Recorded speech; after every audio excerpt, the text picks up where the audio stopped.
silver ore on the walls. And then Walter Peck also thought that he found diamonds, just a sparkly rock.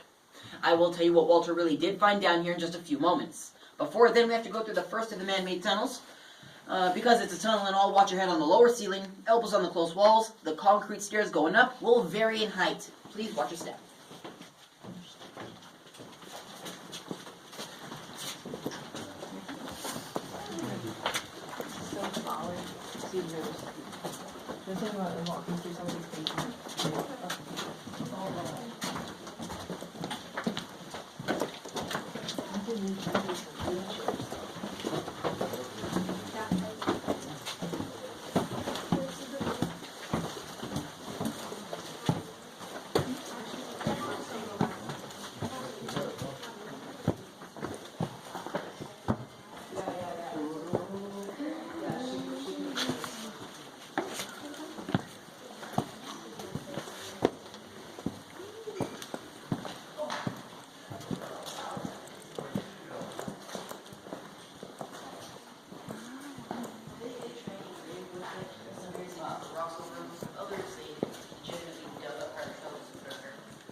Well, the room that we have just entered is known as the Chapel of the Ages.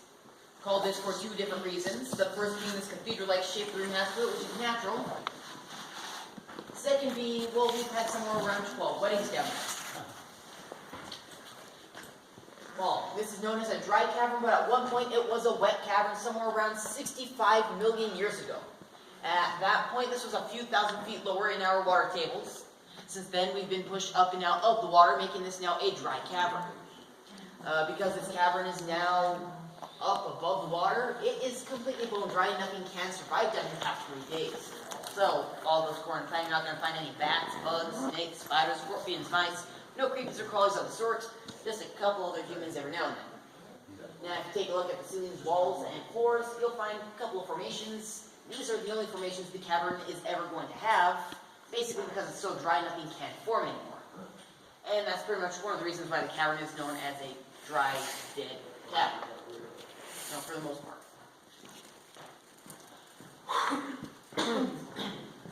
Are they okay, or are they not going to be able to? Grandma's going to go wait by.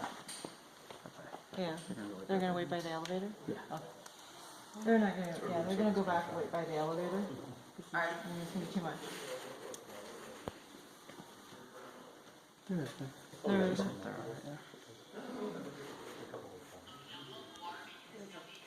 So they're not gonna come? no. No, they go. I'll run back and check and see. Guys going back, right? You good? Okay. No, he can't do it now. Oh,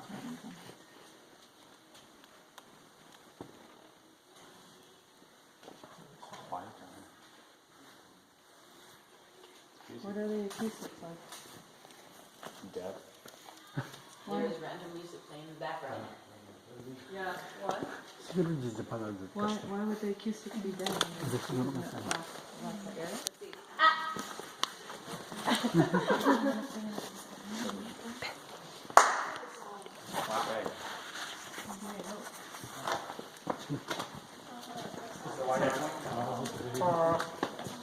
Maria.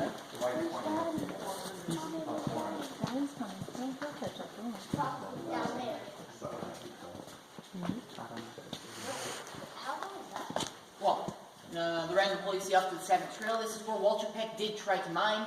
Thinking he just hit the jackpot, he came back with a pickaxe and shovel and got right to work.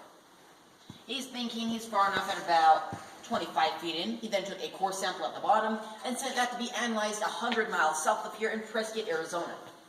Now, being 100 miles away and in the 1920s, it did take forever to get results back. So while Walter is waiting, he's getting worried. He's thinking maybe one of his poker buddies or even his brother, they're going to come down here, mine, and steal all of his riches. So trying to prevent that, Walter Peck went ahead and bought all 800 acres of land right above us and started to fence off the area. That being said, 3 days later, the mail finally came in and Walter found out his silver was nothing more than a low-graded tin called considerites. Such a low grade is basically worthless. Oh. The diamonds, those are selenite crystals, a very fragile, sparkly rock. You try to mine any, you're going to end up with a handful of sparkly dust, also worthless. As for the gold, that turned out to be iron oxide, more commonly known as rust. Oh. So, with a cave literally full of rust and broken dreams, Walter tried to make some money back.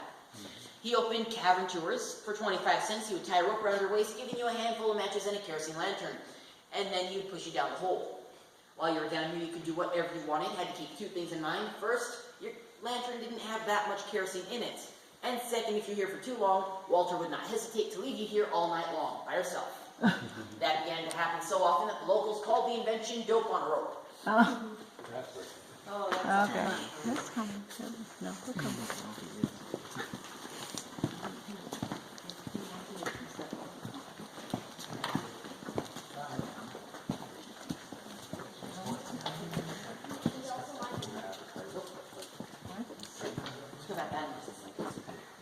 Well, this right over here is our hotel room in a cave, the Cavern Suite. Well, this hotel room comes equipped with 2 queen-size beds. A couch in the middle unfolds into a 3rd bed. TV without any cable, direct TV or Wi-Fi, being this far underground. No cable companies want to install anything down here. So in place of that, we'll give you a bunch of movies to watch, 2 of which being The Cave and Descent. Both are horror movies about a cave underground. So that's a really good movie to watch down here apparently. Behind the TV is a fully functional hotel restroom. Hot and cold running water, even a shower, 21 stories underground. So if I stay down here, well, to keep you company, would be our guard dog, Rocky. That is what happened when a tour guide got bored. Made a dog out of rocks. What's up, dude? What do you guys On do? opposite sides of the trail, you'll find 2-inch waterways here on the left and again on the right. The 2-inch waterways currently descend 1,700 feet all the way down to the water tables. Are they okay? That being said, if you try and climb down right now, you would not make it any further than about 35 feet in. After that, you have to be smaller than even the size of a mouse. So that's pretty small. As for this stage here, it was built back in 2012. They were hoping to have concerts, maybe even a couple of movies down here. Pretty big plans. Only thing would be they forgot to do any sort of research prior to construction. Turns out in order to legally have a show performance on the stage, we need 2 to 3 emergency exits. We only have the 1 emergency staircase zigzagging up and down the elevator shaft. We can only legally have a wedding because that's a ceremony, it doesn't count as show performance. In the glass case on the wall is a rare form of selenite crystals known as a halictite. Halictite means hollow or horn in Latin, so there's a good chance I just butchered that word. The one that I'm talking about is the arch right in the middle. Looks like either a teacup handle or maybe half of an onion ring. They got the arch out of one of the 2 ancient waterways right back there. Took them several hours to get it from 35 feet down up to here where it is now. They had to be very careful with it because it is very fragile. It's not only made of selenite crystals, but the inside of the arch is hollow like a drinking straw. For that reason, I'm wondering, how many of those did they destroy before they got one up here for the case? I'm thinking they went through more than just a few. Now, if you're on the standard tour, 45-50 minutes, the entire cavern, you're going to want to follow me up here. If you're on the short tour, 25 to 30 minutes, you're actually going to loop around here and meet up with Aspen. She'll finish your tour and take you back up. Thank you. I don't know what our tour is, but our tour is with the lunch at 2. Pretty much at that point, you paid for whichever tour, but since you did pay the same price no matter which one you're taking, I would suggest taking the standard tour since you are getting more for your money. Okay, thank you so much. Watch your elbows on the wall. Alright, so we are missing quite a bit on the short tour today, so I'm going to touch on the basics of it while we're down here, and then I'll point out to you. If you'd like, you can make your way up the concrete stage and take a better look out. Watch your step, there's a bit of a... First one took place on Matterhorn Stage, April 1977. Bride's veil is right about there. They are still married to this day, happily living down in Phoenix, Arizona. We have had several other weddings down